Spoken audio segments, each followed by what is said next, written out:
Good afternoon, everybody. It's just afternoon, actually. It feels like it's been a very long day. My name is Sharon Young from Pearlcatchers, and we're here to talk to you this afternoon about the rise of the learning facilitator. So some of you might have been here last year when we launched the concept of fusion learning to transform training into learning in organisations and kind of in life generally. And this year we're taking it a step further. We're looking at the skill sets of what you need to be a learning facilitator in organisations today. So that's what we're going to be looking at. Have any of you attended any of the other sessions where we've talked about adaptive organisations today? Okay, so a little bit of repetition at the beginning as we talk about sort of the reason why we need to have learning facilitators. And then we're going to get you to looking into some of the theory that we've done and some skill sets, and looking at where that means for you as individuals, as learning professionals, and probably people who have got to facilitate learning in your own organisations. I have two glamorous assistants that will be helping me during the course of this. Gary and Chaz, otherwise known as the two bold blokes, but no, that's someone else on another stand over there, isn't it? But I think they've definitely taken a bit of intellectual property from these two guys. Anyway, so adaptive organisations, this is the reason why we need to have learning facilitators. So we need to have organisations now that are much more adaptive, much more able to change quickly. None of this, I unfreeze and I move very slowly and I refreeze. That just doesn't work now, because by the time you're halfway to refreezing, you're making another change. Or as we found out from this morning's session, people might have 2, 3, 4, 5 changes going on at the same time. So traditional approaches to change and to learning don't work. And my view is learning and change are two sides of the same coin. You can't change without learning. You can't learn without change. So although we have change management professionals and we have learning professionals, big thing for me is to try and bring those two together, and that's what the adaptive learning organisation is about. So briefly, some of the reasons, we can go into these more in discussions afterwards if needs be. The whole kind of aspect with technology, that's better. So informal, social, technology-led learning, etc. All those kind of things make a difference in terms of how we need to, the skills we need to have as learning facilitators now. Generally, people in organisations probably all recognise this. It's probably actually not real letters anymore, it's emails, isn't it? How many people have got more than 200 emails in their inbox at the moment? Yeah, quite a few people. Or you might do the sneaky, I'll move it into an action box, so it's not actually in my inbox, but I still need to do it. Yeah. So we've all got, always constantly being asked to do more different new things, but generally less time, less resources, all those kind of things. That has a major impact on people. And for us as learning professionals, because people have got that, they don't want to take time out to learn because I'm too busy, because then I've got to go back and do my own job. Talent is becoming, it's one of those things that's been up and down the agenda for quite a few years, but it's definitely up at the top of the agenda now, because it costs so much to recruit and to train people from scratch. When you get those really talented people, you want to make the most of them. Sustainability, and that's a big thing, and it's not just about the competitive advantage that you need from a private sector organisation. In the public sector, that applies much more now with the times of austerity, and some departments and organisations saying, if you don't do it, then someone else will do it. So, you know, that thing actually applies across all sectors now. So a little bit about why we need to have adaptive organisations, and then we'll get into things. So we talked about that. It's increased pace of change. The globalization has a huge, huge impact. We can contact people all over. The amount of people I get now from all over the world contacting me about things. It's very hard to get that competitive advantage. Everybody says, well, we do the same thing. How do you make yourself different? How do you constantly... Someone said in one of this morning's sessions when we talked about it, using BlackBerry as an example, someone who had huge competitive advantage, they just didn't pay attention to what was going on with the likes of Apple and things, and, well, hey, where are they now? In comparison, they still exist, but it's made a huge, huge difference because they haven't kept that competitive advantage. I don't think many of our customers are like this, but some days it feels like that. But customers, whereas before they were quite loyal and they stuck to things, they can go where they like now. And again, the younger generation tend to be quite disloyal, I suppose. I'll go over here, wherever I'm going to get the best deal. And as employees, the younger generation expect more from us as employers these days. So all of those things mean that as organisations, you need to be able to learn and adapt quickly to survive. So what do we do as learning professionals? What's our role within that? We believe the learning facilitator is that catalyst. And you might think, my God, that's really hard because I've got no power. But actually, you're the people probably in the best position because you're there, you see people, you see what's going on. You're at the grassroots to be able to say to people, what do we need to do to move? So you're in a great position to be that catalyst for the rest of the organisation. But that's quite a pressure, quite a lot to ask people to do. So the things we're saying, it's a catalyst, but it is also what we use as a learning facilitator. It's sort of a foundation to help you create that culture and structure. If you've got learning facilitators who've got that skills and knowledge, they can really help to create that across the organisation. And you need to have the right mindset as a starting point, the right skills and the right knowledge to be able to do that. And with creating the learning facilitator framework, that's what we're hoping to provide to people, to give you greater support and assistance in helping you to meet that huge challenge that exists for us today. It's a very exciting time to be a learning facilitator, but maybe quite a scary time as well. I'm not going to go through this in detail because otherwise I'll spend the whole time talking, and that's just not how I do learning. But you see this all the way around. So one of the things around fusion learning for us is having the methodology. And the methodologies are 7 pearls of wisdom that help you transform training into learning. So that's part of the knowledge aspect, if you like, for a learning facilitator, to be able to understand how to work through that process and apply it to your organisation. What we've done since last year when we launched Fusion Learning is we've created 3 skill sets, and that's what we're going to be focusing on today. And these are the 3 skill sets that we believe are essential for any organisation to really facilitate learning and to help it become an adaptive learning organisation. These are not meant to be in competition with any existing competences or values you have. Those tend to be more generic about things like communication and teamwork. So these are to support and complement those, particularly around the learning facilitators. So we've identified 3 skill sets which may or may not be different people. So depending on the size of your organisation, how it is, you might have to do all 3 of these things, but some organisations might do it separately. So we've split them out, and I'd like to maybe introduce a few of them. So the first one we have is the practitioner, which actually, lo and behold, is me, because I'm standing up here doing it. The role of the practitioner is really the person who designs and delivers learning interventions. So there are people out there practicing it with people. That might be training courses, it might be informal learning, it might be e-learning. So any different activities that involve facilitating learning and the actual interventions with people. So it's both the design and the delivery. So I have quite a fun job doing that because that means I get differing requirements from stakeholders. They want me to all get 25 topics in 2 hours. Which might mean people don't get any chance to learn anything because I just talk at them. I might as well just throw them a workbook, to be honest. They'd get as much from that as they would from just standing presentation. And I also get sort of precious about, no, I want you to use e-learning. You've got to use e-learning, it's the way to go. Yeah, but that doesn't really fit for this topic.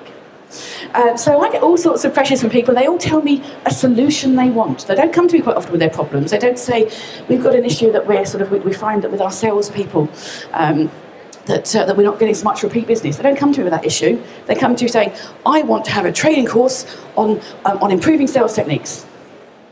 It's not really going to help me. That's some of the challenges that I have as a practitioner. So I'd like to introduce you now to our strategist, which is Chaz over here. Tell us a little bit about your role, Chaz. Good morning, afternoon even. As the strategist, my role is to connect the dots between the company's focus and the company's goals, and what we need to do in connection with getting those into the learning goals that we've already discussed. My job is to create passion around learning and to actually drive people forward into wanting to learn what they need to learn to move the company forward. It's all about harnessing the talent and getting it going. So that's my job as a strategist. And last but by no means least, we have Gary, who is our enabler in the workforce. As the enabler, I support learners and learning in general right across the organisation on a number of scales, because I do that directly with my staff as a line manager, but also being an enabler as someone who supports that learning generally. Reputation is spread right across the organisation, and people who aren't my staff will seek me out, or they know they can come to me to assist them with any of their learning, be it mentoring, be it a one-to-one, be it running an action learning set, facilitating something for them, and just identifying opportunities where they can embed and consolidate their learning. And even prior to learning, see whether something is right for someone and direct them in the right directions. So if you kind of want a rough summary, I guess Chaz is the learning facilitator in the boardroom. So he's the person about that's making the links at a senior level and making that link between what is it the business wants, because that's the only way you can ever truly get ROI and show people the value of what you're doing, if what you're trying to help people to learn on is something that links to where the organisation wants to go. I guess I focus as a practitioner in the classroom, training room, so it's about learning interventions from that point of view, and it may be face-to-face, it may be online, but it's that kind of thing. And Gary's focus is in the workplace, so quite a lot of that will be as line managers. One of the most challenging roles, I think. How many of your line managers do you think ever support someone when they come back from a course and help them say, how did you learn? What do you need to learn? What else do you need to do to make it work in the workplace? Or do they say, God, you've been away for a long time, get on with your work? So yeah, enablers may be line managers, but there might be coaches and other people that work within the organisation. So Gary's role is in the workplace. So you've got boardroom, classroom, workplace. So what would be quite interesting is to think about your roles. And I'm just going to ask you initially to find out which you think is which of those roles you think fits most with you, and then we're going to split you into groups to have a bit of discussion about each of those roles. So which of you do you think have got more strategist in your role than any of the others? Oh, there's not a lot of strategy going on in the room. Okay. Oh well, you're on your own then, Chaz. No change there then. What about the practitioner? How many do you think are mostly the practitioner? Okay, so we've got quite a few practitioners. And what about enablers then? How many enablers? We've got a couple of enablers. Oh, 3 enablers. Okay, well, in that case, I don't think we're going to be able to do it quite how we wanted them. But what I'd like to do is to split you into 3 groups, so we can include people at the back as well. And Gary and Chaz and I are going to come around and speak to you in your little groups. And we're going to explore each of those roles. So for each of the roles, we're going to ask, first of all, who do you think does that in the organisation? If anyone, possibly. Where does it sit in the organisation? Then we'll talk about what do you think are the skills that you need. So when we talked about being a learning facilitator in an adaptive organisation, what skills do you need as a strategist? What skills do you think you need as a practitioner, as an enabler? And then finally, what do you think are maybe some of the key challenges? And so we record those down on the flip charts, and then I'll go through what are the skill sets that we've created and see how they fit with what you think already. So what I would suggest potentially is we maybe have sort of a group over here, which maybe start with at the strategist. But if you want to move over to the enabler, as you are one of the only 3 enablers, and we'll have a kind of group in the middle here that are enablers, and a group over here that are practitioners. So we'll just take about 3 or 4 minutes to have a short conversation. So if you want to kind of join in one of those, if you're at the back, so we're just going to look at what the role is, what the skills are, what the challenges are, and then we'll have a discussion about that in a bit more detail.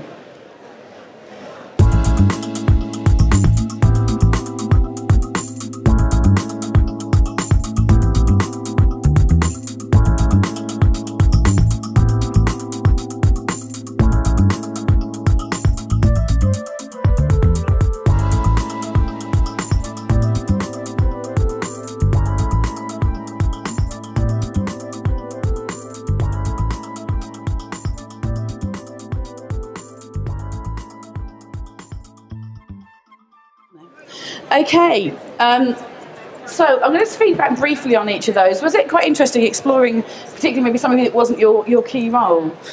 So what I'm going to do is feedback roughly what's come back from everything, and then I'll go through what we've come up with the skill sets. So I'll start with the practitioner, whilst they're still doing that, because I think I can remember most of what we said. I'll talk about some of the challenges first, actually, and tell me if these are the same ones that you have. So some of the challenges that we had were looking at different people's styles, whether that's learning styles, personality styles, different priorities, actually trying to adapt something that was from that point of view. We talked about the time as well, not getting people for very long and having to get a lot of results in that time. There's always the odd 1 or 2 people who think, I don't need training. Oh, wonderful. The not being able to embed things. So you do something, but they go back in the workplace and then they revert to exactly what they're doing, and someone says your training hasn't worked. People coming in looking for the answer. So this is where sometimes I think the move from training to learning is quite hard, because if you facilitate learning, it's about helping them discover the answer, and a lot of people are still used to coming in and being told this is what you need to do. So making that change can be quite difficult. And getting support, I guess, from the rest of the organisation to get people into training and to sort of do the right things. In terms of skills, we talked about some things in terms of your communication skills, being able to engage people, having energy, We talked about having a belief, actually, that people can learn. And that's quite fundamental. If you don't believe in people's ability to learn, it's going to be quite hard for you to actually teach people. Having credibility and experience where you can kind of share stories and that kind of thing. So that was roughly what we talked about. And I'll just kind of go through, I think, what we've... Is that way around? The skills that we've talked about and we've identified as a practitioner to see if these actually resonate with you. So the first one we've talked about that we come through is passion. So it's that having that passion for learning. To be a really good practitioner, you need to believe in the learning, you need to be passionate about it and be an advocate and go out there to anyone and everyone and talk to them about what's important in learning. And that means being a continuous learner yourself as well. No point saying that and actually never having any development yourself. Second one then is around substance. So substance is knowing your stuff. That's where the credibility comes from. So understanding about learning design, learning techniques and what those mean in practice, not just in theory. Progressive. In this day and age, there's so many new and different ways of learning. You need to understand about technology. You don't have to be able to do it, but you need to be able to understand about how technology can help, even with things like using more sort of social media now, looking at informal learning, some of those sort of more modern ways of doing things. Sizzle. There's no point knowing the stuff if you talk like this the whole time and everyone's really bored. So Sizzle is kind of about your personal impact when you're there and your ability to keep people engaged and interested in what you're doing. Sensitivity. That's kind of, for me, emotional intelligence. So this is the ability of actually being able to make that, first of all, make that connection with people so you build the rapport quickly. Then it's about picking up on signals. If you see someone that's looking really frustrated or bored or I don't get it, don't carry on regardless. It's about those kind of things. But it's also about how you create the right emotional environment. Because people don't learn if they don't feel safe or they don't feel comfortable. So it's really important, not just the physical environment, how are your chairs and where are your slides, how do you create the right emotional environment? Connectivity. It's really hard to get things done on your own. So this is about building relationships with people, actually being able to understand, maybe being about being an internal consultant almost within an organisation. How do you find out who you need to get that support we talked about? And when you get there, you need to have the influence. And the problem, I think, for us is a lot of people have the influence without authority. So you're not in a position to actually be able to influence people by your role. So you have to influence it by what you're doing. That's sometimes quite a challenge for people because they believe so strongly about something. It's quite hard to put themselves in someone else's frame of mind who doesn't understand learning and put it in a way that makes sense to them. So what do you think about that as a set of things? Does that cover off what you reckon pretty much everything that you need? How well do you think in an organisation people do that? Which of those do you think are the most challenging?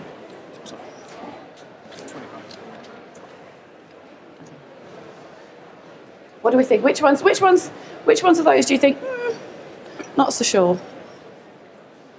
Substance sometimes. Substance, yeah. The businesses change so quickly and your credibility can go down the pan if you don't understand that business and keep up to date with the business. Okay. So you almost have to be one of them, but also be a learning practitioner. Yeah. Okay, so it's substance, and I guess there is two sides of substance. From our point of view, it's about learning skills and knowledge, but actually there is something about knowing something about what the business is and what people do, and being able to put things in context for people. So I'm going to very quickly go through the other two as well. This is one that we're launching at World of Learning this year, and we wanted to not do everything, so in the next month or two we'll be coming up and sort of formally launching the strategist and the enabler, but I'm going to give you a preview of what they're actually going to consist of. So the strategist is slightly different. It's about focusing on the future. So it's about thinking about where do we need to be as an organisation and how do I focus myself and my team on the future and where we need to go. It's about not just having that passion for learning, but even more than the individual, it's about promoting that passion, and it's about instigating activities and processes across the organisation that encourage people to learn wherever they can in every situation. It's about organisational development ultimately, so it's not just about the people. At that level you need to link it together. So what do we need to do in terms of structures and the way that we work as an organisation to make it happen? It's about harnessing the talent. So although everyone has a role in talent, we've got a session later on today when we talk about the talent team, at a senior level you need to be the one that's most of all responsible to make sure those processes and the people with the right skills exist to make that happen. that you can influence the outcome. So not just influencing an individual thing, that you're influencing at a much more senior level. And ultimately that you connect people. So not just you make your own network, but you think, hang on, to make this work, I need to get that person, this person together, or that group and this group. So you connect other people together to make things happen. You don't always necessarily do it yourself. And finally, creating an inventive environment. Now, you'd think this might actually be part of the role of other people, and it certainly is. But in terms of that getting learning and change together, you need to find opportunities where people can come up with new ideas, where you help increase maybe creativity techniques across the organisation, problem-solving techniques. You get together groups of people in action learning, for example, to come up with ideas for things, and you're always encouraging things across the organisation. That does involve taking risks and helping people to feel that it's safe to take risks. So there's quite a big mindset and culture change behind that. And last but not least, the enabler. So they've got to lead change. They're the people generally on the floor working with people who've got to help those people through that change period. So they need to understand about change and the impact it has, and not just say, look, I don't care whether you like it or not, just get on with it. You need to be able to engage them with the change. They need to promote learning, so they need to understand that link between change and learning. They need to have that passion and that belief that people can learn themselves and promote it. That's the best way for you to get people involved, is for those line managers to be saying, look, I really think you need to work on this. Let's develop this. Let's look at ways that you can learn and make that part of their regular conversations. And I don't know about you, but I find in a lot of organisations, everyone's so busy and focused on the result, thinking about developing people. They do that, oh crikey, it's time for my one-to-one, right, 10 minutes. How are you doing against your personal objectives? Brilliant, right, okay. And you're on to the next thing. Gives direction. So generally in everything they do, so does the person understand what they're doing? Actually, one of the 5 biggest motivators or doom motivators of people is, do I know what's expected of me? And have I got the tools to do it? So making sure someone knows, okay, this is what the organisation might be doing. Well, what does that mean to me? Where am I? What's important for me? Prepares learners. Has any of you read High Impact Learning by Robert Brinkerhoff? It's a really good technique, and we've incorporated a lot of that into fusion learning. But he says one of the reasons why such a large percentage of classroom training fails is because it's thought of as being a process. And they talk about having something called learning impact maps. So before a session, well, actually, in fact, how it would work first of all is you have your development conversation, you identify a need together, you and the line manager work out what's the best way to do that, which might be a course. It might be going and shadowing someone, it might be going on a conference, it could be any number of things. But beforehand, you come up with this impact map to say, right, why are we doing this? What are the outcomes we want from this? So same as you would with a project, when do we know whether this learning has been successful? Then you make sure that that person has got clarity and a clear desk to be able to go and do their work, and they're not running back every 5 minutes to catch up on their emails. And then afterwards, you sit down with them and say, right, how did that go? What have you learned? What have you not learned? What needs to happen now for you to embed that? So there's so the first bit is then preparing the learners, which we've got there. The second bit is the supporting performance. And that's the bit that really makes the difference, is when they're back in the workplace, how do you support them turning a bit of knowledge I've got into something I do? And then it's engaging and motivating people generally in their work that they're doing and moving forward as an organisation. And finally, empowerment. It's a funny old thing. This empowerment word's been around for a long time. And Gary and I were working with the police force, and the chief there was saying, everyone's empowered. I said, they're not. I'm sorry, they're really not. You might say they're empowered, but they only become empowered when they take that power. And just saying people are empowered, you need to have processes, you need people to be comfortable taking risks. And something like a police force, it was a very risk-averse culture there, so the risks were something they really didn't want to do. So you need to say to people, it's okay, let's try it. If it doesn't work, it's part of the learning process, we'll try it again. Now, obviously, you choose which situations it's appropriate to let people take risks in, but you do that appropriately. So those are the skills for the enabler. How many of your line managers in your organisation do you think possess all of those skills? Which ones do we think are most lacking?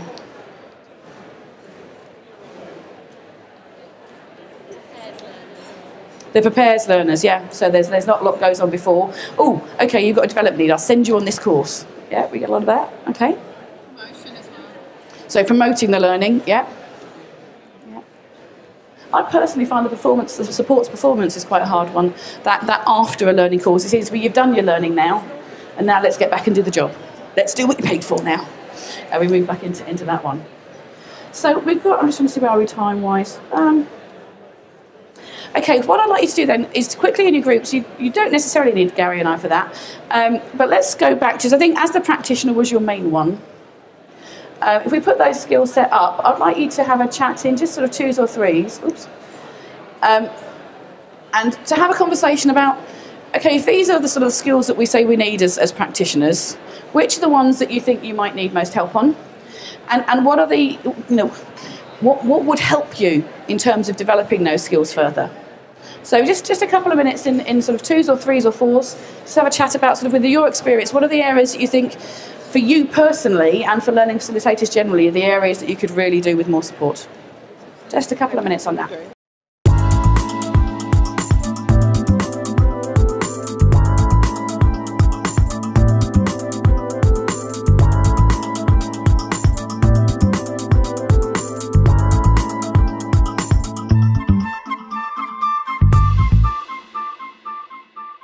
Things do we think would be most helpful for you guys in terms of developing those areas that are maybe not as strong for you or in your organisations? What kind of things came through?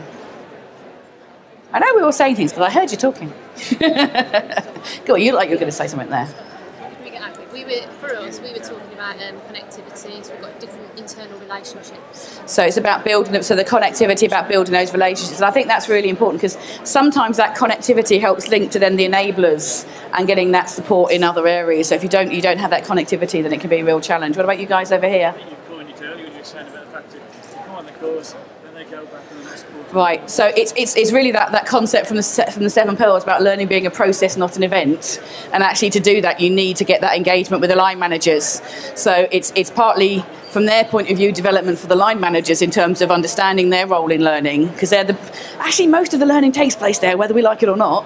But it's also maybe for you guys in terms of influencing and getting that connectivity with them to be able to influence them on the level with that. Okay, what about over this side? What kind of key things we come over here? We talked about influencing. So influencing again, yeah. Challenging that Yeah. for our level. Yeah.